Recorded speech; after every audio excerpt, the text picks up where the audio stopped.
زي ما بتقول الرواية إنه اتقتل في الشارع ده واحدة ست زمان، اتقتلت من جوزها اللي شك فيها إنها بتخونه. أنا محمد عبد الواحد، وده برنامج فنجان رعب. بما إني أنا ساكن في منطقة أرياف، والمناطق دي بتكون مشهورة ببعض القصص الغريبة والغير منطقية، فإحنا عندنا شارع اسمه شارع الأخرس، معروف بإن أي حد بيعدي منه خصوصا بالليل بيشوف أو بيحس بحاجات غريبة جدا. وده بسبب زي ما بتقول الرواية إنه اتقتل فيه واحدة ست زمان من جوزها اللي شك فيها إنها بتخونه. بس الحقيقة ظهرت بعد كده، وطلعت الست بريئة من التهمة وإنها اتقتلت ظلم.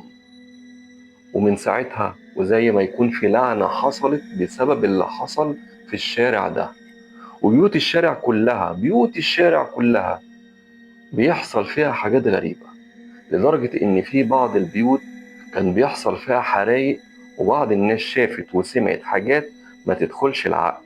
وده كان سبب إن الناس كلها تسيب البيوت دي وتهرب من الشارع كله، لحد ما تقريبا الشارع أصبح مهجور، محدش بيسكنه خالص ما عدا شخص واحد بس، وهو الراجل نفسه اللي قتل مراته. الراجل ده بعد ما نفذ الجريمة وخرج من السجن رجع يعيش حياته بطريقة طبيعية خالص، وبعد أيام قليلة فقد النطق وبقى أخرس، وتسمى الشارع باسمه شارع الأخرس. وبدون سبب واضح إيه اللي حصل له محدش عارف، هو فجأة ما بقاش يتكلم. ده غير إن الجيران بتوعه أكدوا إنه كان بيختفي بالشهور وفجأة يظهر ويرجع يختفي تاني. وبسبب إنه كان أخرس محدش كان قادر يعرف منه هو بيختفي وبيروح فين، لكنهم كانوا بيلاحظوا دايما على جسمه ودراعاته وأي منطقة ظهر عنده آثار تشبه الضرب أو التعذيب، لحد ما جه مرة اختفى خالص وما ظهرش تاني أبدا.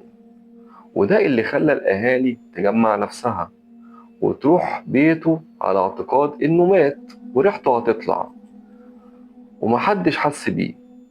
لكن ما لقوش أي أثر، بس لقوا حاجة غريبة جدا. الأخرس كان دايما لابس جلابية مش بيغيرها، ماشي زي المجذوبين في الشارع والشحاتين، كان شبه المشردين اللي بنشوفهم قاعدين تحت الكباري. لما دخلوا البيت لقوا الجلابية دي محطوطة على السرير بتاعته ومفرودة كأنه شخص نايم بالظبط. بس الأخرس نفسه ما كانش جوه الجلابية، الأخرس نفسه مالوش أي أثر، وفضل مختفي من وقتها وما ظهرش تاني. وده اللي خلى الكلام يكتر عن الموضوع ده. هل يا جماعة إن ليه علاقة بالعفاريت ولا الجن، أو إن مراته بتنتقم منه هو عن طريق الجن؟ وسكان الشارع كلها بسبب إنها اتقتلت ظلم وحاجات كتيرة شبه دي. ومن ساعتها الشارع بقى مشهور باسم شارع الأخرس المسكون. الحقيقة أنا مش بصدق أي حكاية من الحكايات دي، لأن معظمها حكايات كان بيقولها أهالينا زمان عشان يخوفونا من إننا نخرج بالليل، وهي حكاية متداولة في البلد ضمن حكايات كتير. بس أنا ذكرت القصة دي يا جماعة بسبب اللي حصل لي. كنت راجع في يوم من الشغل بالليل الساعة 11، فالطبيعي أنا آخر واحد بينزل من الباص اللي بيوصل الموظفين كلهم، لأنه بينزلني عند الموقف اللي أول البلد، وبركب من هناك عربية تاني بتوصلني للبيت. يومها عم سليمان السواق بعد ما وصل الناس كلها في نص الطريق قال لي معلش يا ابني، ينفع تنزل هنا وتركب أي حاجة توصلك، عشان أنا تعبان النهاردة وعايز أروح أنام. بصراحة شكله كان فعلا مرهق، وكان شكله مرهق قوي وصعب عليا. فأنا قلت له مفيش مشكلة يا عم سليمان، نزلني هنا بس وتوكل انت على الله. وأنا هنا نزلت فعلا من الباص، وكنت محتاج أمشي مسافة طويلة شوية علشان أروح. ولسوء الحظ كنت مجبر أعدي من شارع الأخرس علشان أختصر الطريق.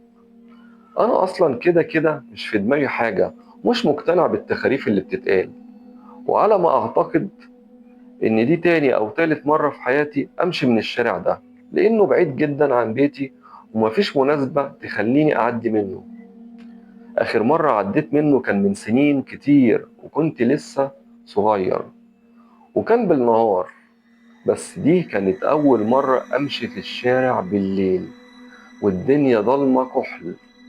الشارع كان فعلا ضلمة كحل ومفيش أي مصدر إضاءة، بسبب إن كل البيوت اللي فيه قديمة ومفيهاش أي سكان، يا دوبك ضوء القمر بس هو اللي عامل إضاءة خفيفة. أنا مشيت في الشارع وأنا مش في دماغي بصراحة أي حاجة. أنا لا شفت ولا لاحظت أي حاجة مش طبيعية، كل حاجة كانت طبيعية لحد ما جيت في نصه بالظبط وسمعت صوت عالي بينادي عليا. وابص ورايا الاقيه عم سليمان السواق اللي لسه منزلني على اول الشارع بيشاور لي. استغربت قوي، ايه اللي رجعه الراجل دوت؟ مش قال تعبان وعايز يروح؟ كنت فاكر انه خايف ازعل وغير رأيه وبينادي عليا علشان يرجع يوصلني. رجعت له علشان اقول له يروح هو وانا هتصرف، بس لقيته بيمدلي ايده وبيقول لي انت نسيت محفظتك على الكرسي، او شكلها وقعت منك. وهو لمحها بعد ما نزلت وجي ورايا جري علشان يداني، وقال لي انه مضطر يمشي علشان سايب الباص في نص الطريق. اداني المحفظة ومشي، وانا اديته ظهري ومشيت خطوتين وبحط ايدي في جيبي لقيت ان محفظتي اصلا موجودة. معنى كده ان دي مش محفظتي، دي محفظة واقعة من حد تاني. انا ما خدتش في بالي لما اداهالي لان الشارع كان ضلمة جدا.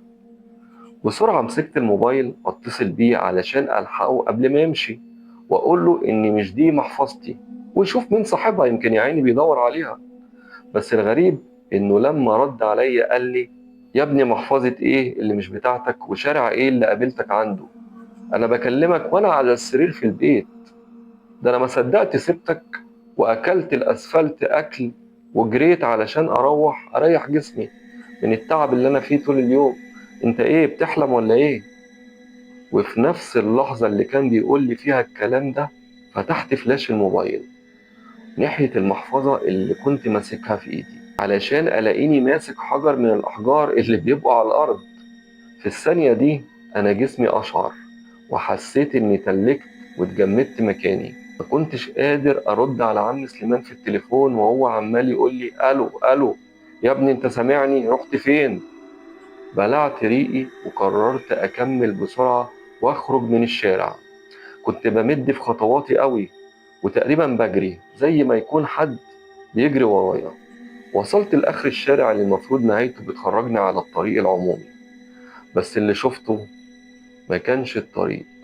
الشارع اللي المفروض نهايته تفتح على الطريق العمومي كان مسدود،